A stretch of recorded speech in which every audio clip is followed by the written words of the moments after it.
बिस्मिल्लाहिर्रहमानिर्रहीम। अस्सलाम वालेकुम मेंबर्स व्यूअर्स, होप सब खैर खैरियत से होंगे।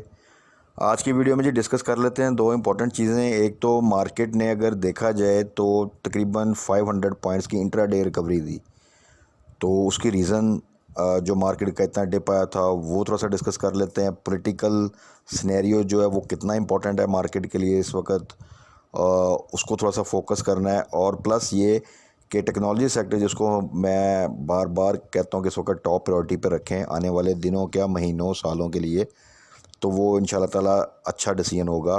तो उसमें भी देखें कि टेक्नोलॉजी सेक्टर के स्टॉक्स ने अच्छा बाउंस बैक किया आज, और वही जो प्राइस लेवल हम डिस्कस करते हैं कि वहाँ पे जाएं तो आप बाय करें या एवरेज करें, और वो फ़ौरन उनमें स्ट्रेंथ है कि वो वापस अपनी प्राइस में बाउंस बैक करते हैं। तो सबसे पहले मार्केट में आ जाते हैं। तो मार्केट ने, आपको पता है, आज एक वो पॉलिटिकली देखें तो इमरान खान की जो से आज वो फ़र्द जुर्म लग सकती थी, जो कि मौखर हो गई। और उसकी वजह से आप देखें कि मार्केट जो कि तकरीबन 500 पॉइंट माइनस गई हुई थी, इससे ज़्यादा उसने वो तमाम पॉइंट्स रिकवर की, और जो क्लोजिंग है वो दो के आई तो नेगेटिव क्लोजिंग, लेकिन अगर आप उसकी रिकवरी देखें पॉइंट्स की तो वो आई थिंक मोर देन 500 थी। सिर्फ जस्ट 37-38 पॉइंट्स की जो सी नेगेटिव क्लोजिंग मार्केट ने दी। और यही अगर आप सिनेरियो देखें कि अगर ये फ़र्द जुर्म लग जाती और चीज़ें मुसलसल होती तो वही आपका जो मार्केट शायद आपको 500 पॉइंट से ज़्यादा की नेगेटिव क्लोजिंग देती। तो रीज़न क्या है? इकोनॉमिक साइड पे मैंने आपको बताया था कि ऑलरेडी तमाम चीज़ें डिस्कस हो चुकी। आईएमएफ के साथ जो भी इंस्टॉलमेंट आई थी वो आ चुकी। फ्लड का जो फाइनेंशियल हिट होना था वो हो गया। अब पाकिस्तान बातचीत कर रहा है दुनिया के साथ कि कोई पाकिस्तान को फाइनेंशियल असिस्टेंस मिल जाए, कोई लोन रोल ओवर हो जाए, कोई इस तरह की चीज़ें, और वो आने वाले दिनों में कहीं ना कहीं से कुछ बेहतरी जो सी है हमें वो नज़र आएगी। तो इकोनॉमिक साइड पे इस वक्त कोई ऐसा बड़ा इशू नहीं है जो कि मार्केट को जो बहुत ज़्यादा एक बड़ा डिप दे दे। पॉलिटिकल साइड पे है, हाँ, जो इकोनॉमिक साइड के इस वक्त सिचुएशन उसकी वजह से मार्केट एक रेंज बाउंड एक्टिविटी कर रही है।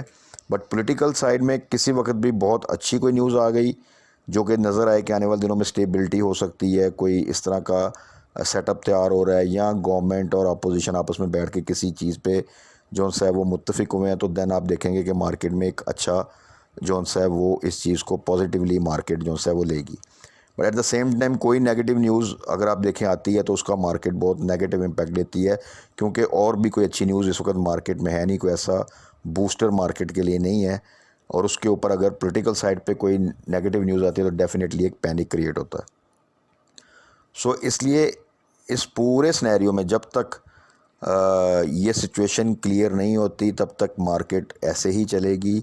ये हम बार बार डिस्कस कर चुके हैं, और इसमें यही डिस्कस किया कि आप अपनी स्ट्रेटजी पे फोकस करें, हाई साइड पे बाय ना करें, स्टॉप लॉस लगाएं, और जो बाइंग रेंज हम डिस्कस करते हैं उससे नीचे आपको कहीं पे मिल जाएं तो गनीमत जानें और आस्ता आस्ता पोर्टफोलियो बिल्ड करें फॉर बेटर टाइम। तो ये जो टाइम होता है जिसमें चीज़ें, जो अच्छी चीज़ें, ख़ास तौर पे मैं पेनी स्टॉक की बात नहीं कर रहा, और ये भी मैंने वीडियो में मेंशन किया था कि ऐसी सिचुएशन में पेनी स्टॉक को छोड़ दें। अच्छे स्टॉक जब अच्छे रेटों पे मिल रहे हैं अच्छे रिज़ल्ट के साथ, तो वो बेस्ट प्राइस पे बाय करने की या एवरेज करने की कोशिश करें और फिर होल्ड करें। डेफिनेटली इतनी वॉलेटाइल मार्केट में आज अगर आप बाय करते हैं तो एक हफ़्ते 10 दिन में आपको प्रॉफिट शायद ना मिले।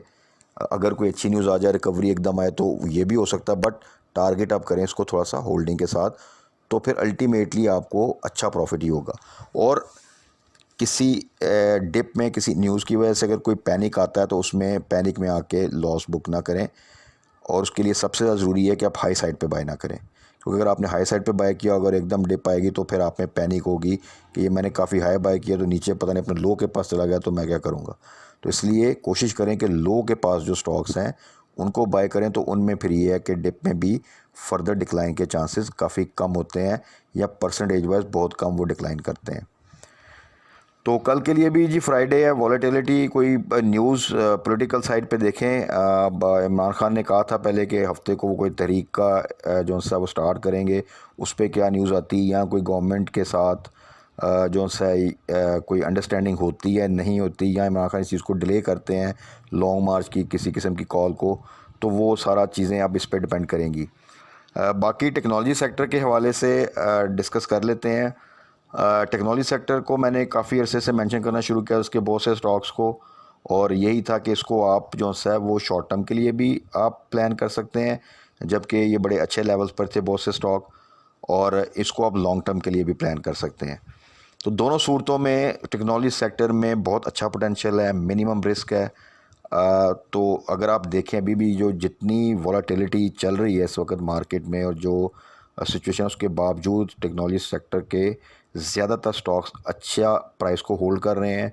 कुछ स्टॉक्स ने बड़ी अच्छी रैली बनाई, कुछ ऑलरेडी जो बाइंग लेवल्स हैं, जो बाइंग कॉल दी थी हमें, जिन लेवल्स पे एंट्री थी, जो बेस्ट बाय बनती थी, उससे अभी भी प्लस में है, और कुछ हैं वो अभी भी बाइंग रेंज में। ऐसा नहीं है कि वो बाइंग रेंज से नीचे जाके और काफ़ी डाउन चले गए हैं। So in any case technology sector में अपनी स्ट्रेंथ है और वो स्ट्रेंथ को शो कर रहा है। तो उसमें टीआरजी को देखें, टीआरजी की एक तो बोर्ड मीटिंग अनाउंसमेंट भी हो गई है। उसमें फिर आपको पता है जब भी इसकी बोर्ड मीटिंग आती है इसमें बहुत सी न्यूज़ आती हैं कि बड़ा अच्छा डिविडेंड दे रहा है, बाय बैक हो सकती है, दिस एंड डैट। तो उसके ऊपर एक रैली जो सी है वो बनती है, बट एहतियात के साथ चलें। इन लेवल्स के ऊपर एंट्री लेना, और आगे जाके रिज़ल्ट में ऐसी कोई अनाउंसमेंट ना आई तो फिर इसमें जो डिप आएगा वो भी बड़ा फिर स्टीप डिप होता है। सो टीआरजी हमारे लिए जब ये 80 से नीचे था बार बार मेंशन करता रहा, जिन्होंने दोस्तों ने वहाँ लिया उनके लिए बहुत अच्छा प्रॉफिट मिला उन्हें, और अब जाके 120 के ऊपर जो सा है थोड़ा सा रिस्की हो जाता है बीइंग अ गुड इन्वेस्टर। और इस वक्त जो मार्केट की सिचुएशन है थोड़ा सा ये रिस्की डिसीजन होगा, इसलिए फ्रॉम माय साइड जिन दोस्तों के पास अभी भी टीआरजी है वो इसका स्टॉप लॉस जो है ना वो ट्रेलिंग स्टॉप लॉस के साथ होल्ड करते रहें, नो इशू। जितना मैक्सिमम प्रॉफिट मिल सकता है वो लें, लेकिन इस लेवल पे जाके नई बाइंग करना थोड़ा सा रिस्की हो सकता है। उसके बाद सिस्टम पे आ जाए, सिस्टम ने भी अगर देखें आज तो एक डिप लिया, अच्छा खासा डिप लिया, और 400 को ऑलरेडी टच करके बल्कि क्रॉस करके आ चुका है। तो आज जो इसने लो लगाया वो 375 का था, लेकिन जैसे ही मार्केट रिकवर हुई आपने देखा कि इसने भी वो सारे पॉइंट्स रिकवर किए और जो है वो पॉजिटिव क्लोजिंग दी, और 386 की जो सी है इसने वो क्लोजिंग दी, और हाई जो इसका लगा था वो 389 का। तो एक अच्छी रेंज में इसने मूव किया। तो system for long term again मैं वही कहता हूँ कि बहुत अच्छा स्टॉक है। 400 तक जा चुका था, जो एक्चुअल एंट्री लेवल था हमारा वो 300 से 320 के आसपास था। तो उसके लिहाज से तो already we are in very good plus, और अभी इसमें स्टिल पोटेंशियल है। तो जिन दोस्तों ने नहीं लिया वो इसमें एंट्री लेना चाहते हैं, तो जब ये 380 से नीचे आए तो वहाँ पर आप एंट्री ले सकते हैं। But again system long term holding के लिए एटलीस्ट जो है दिसंबर क्लोजिंग के बाद तक की तो आप होल्डिंग इसको कंसिडर करें, तब फ़ायदा है इसमें। तो ये मज़ीद आपको इंशाल्लाह ताला फर्दर जो है इसमें बड़ा पोटेंशियल है कि अगर ये 400 तक आया, थोड़ी सी मार्केट बेहतर हुई तो फिर ये आगे आपको 500 तक भी जो है वो प्राइस दे सकता है।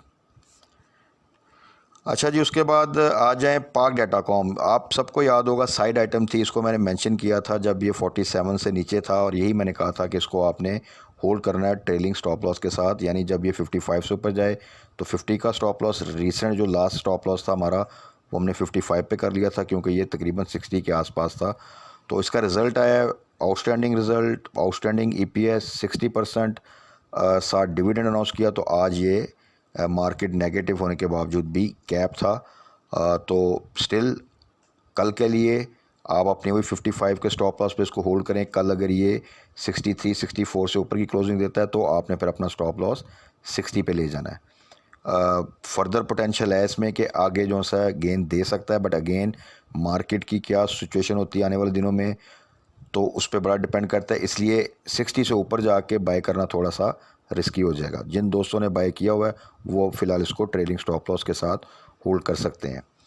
उसके बाद नेटसोल में भी सेम जी, अगर आप देखें तो सिस्टम की तरह ये अपने हिसाब से 95 के पास गया, और जैसे ही मार्केट रिकवर की तो इसने भी आके तो पॉजिटिव साइड पे जो सा वो क्लोजिंग दी। और इसकी भी मैंने वही बताया था कि टाइम था जब ये 90 से नीचे था, 87 86 88 के आसपास, that was the best time कि उसको बाय किया जाए, और वो बार बार मेंशन किया। उसके बाद से आप देख लें कि मार्केट में कोई ख़ास बेहतरी नहीं हुई, बल्कि मार्केट बहुत ज़्यादा वॉलेटाइल है। लेकिन ये अब अपनी 100 की प्राइस को फ़ौरन मेंटेन करने की कोशिश करता है। In worst case scenario dip आता है, बट फ़ौरन ही ये दोबारा से इसमें रिकवरी आती है। तो नेटसोल में स्टिल पोटेंशियल है। इसको होल्ड करें आप, 95 का स्टॉप लॉस रखें और उसके साथ आप इसको होल्ड करें। तो इंशाल्लाह ताला जो है फर्दर गेन इसमें मिल सकता है। ये भी आप मीडियम टू लॉन्ग टर्म रखेंगे तो आपको बहुत अच्छा गेन मिल सकता है। इसमें भी किसी भी टाइम, वो चंद हफ्तों में भी हो सकता है, आने वाले चंद महीने भी लग सकते हैं, बट आप सेम TRG जैसी मूवमेंट देख सकते हैं। तो ये तो था जी, आज टेक्नोलॉजी सेक्टर के हवाले से स्पेसिफिकली डिस्कस किया। इस सेक्टर को प्रायोरिटी पर रखा हुआ है। जिन लोगों के पास टेक्नोलॉजी सेक्टर के स्टॉक्स नहीं है उनको यही सजेशन है कि जैसे ही बाकी जगहों से थोड़ी थोड़ी प्रॉफिट टेकिंग हो या कैश क्योर करें आप सेलिंग करके, तो अपने पोर्टफोलियो में जो टेक्नोलॉजी सेक्टर के स्टॉक्स हैं उनकी परसेंटेज थोड़ी सी इंक्रीज़ कर दें, तो फिर इंशाल्लाह ताला वो आपको आने वाले दिनों में एक अच्छा गेन दे देंगे। क्योंकि बहुत से दूसरे सेक्टर जो से हैं वो शायद उतना अच्छा परफॉर्म ना करें या उतनी अच्छी रैली ना बनाएं जो कि वो हिस्टोरिकली बनाते रहे हैं, जिनमें ऑटो सेक्टर है मेजर, स्टील और सीमेंट ऑलरेडी क्योंकि बहुत डाउन जा चुके हैं, और आने वाले दिन जब कंस्ट्रक्शन एक्टिविटी स्टार्ट होंगी तो वो थोड़ा बहुत परफॉर्म कर सकते हैं। लेकिन अगेन टेक्नोलॉजी सेक्टर इस वक्त आप उसको टॉप पे कंसिडर कर सकते हैं। बाकी कल के लिए अगेन स्ट्रेटजी वही रखें, किसी किस्म की हैवी बाइंग करने की ज़रूरत नहीं है। टेक्नोलॉजी सेक्टर में भी लो साइड पे बाय करें, डिप पे बाय करें और होल्ड करें। बाकी आगे ये देखना है कि ख़ास तौर पे इमरान खान जो लॉन्ग मार्च वाली साइड पे जाते हैं या नहीं जाते, ये तमाम जो पॉलिटिकल सिनेरियो है ये आने वाले दिनों में मार्केट के ऊपर अपना एक इम्पैक्ट डालेगा, आइदर पॉजिटिव साइड या नेगेटिव साइड। तो अल्लाह करे कि चीज़ें किसी मुफाहमत की तरफ या किसी अच्छे सलूशन की तरफ चली जाएं, तो वो फिर मार्केट के लिए that will be very good. तब तक अपने आप को थोड़ा सा स्ट्रांगली पेशेंस के साथ चीज़ों को होल्ड करें, अच्छी चीज़ों में आएँ, पैनी स्टॉक्स को अवॉइड करें, सट्टा आइटम्स को अवॉइड करें, हाई साइड पे बाय ना करें, और आहिस्ता आहिस्ता स्लोली अपना पोर्टफोलियो बिल्ड करें आने वाले महीनों के लिए। जब चीज़ें बेहतर होंगी तो ये फिर मार्केट आपको बहुत अच्छा गेन दे के जाएगी। तो बाकी वीकेंड की वीडियो में डिटेल में डिस्कस कर लेंगे कि कौन से स्टॉक्स, कौन से सेक्टर्स और कौन सी स्ट्रेटजी हमें मैक्सिमम बेनिफिट दे सकती है विद मिनिमम रिस्क। तब तक अपना ख्याल रखिएगा, दुआ में याद रखिएगा। Stay blessed. अल्लाह हाफिज़।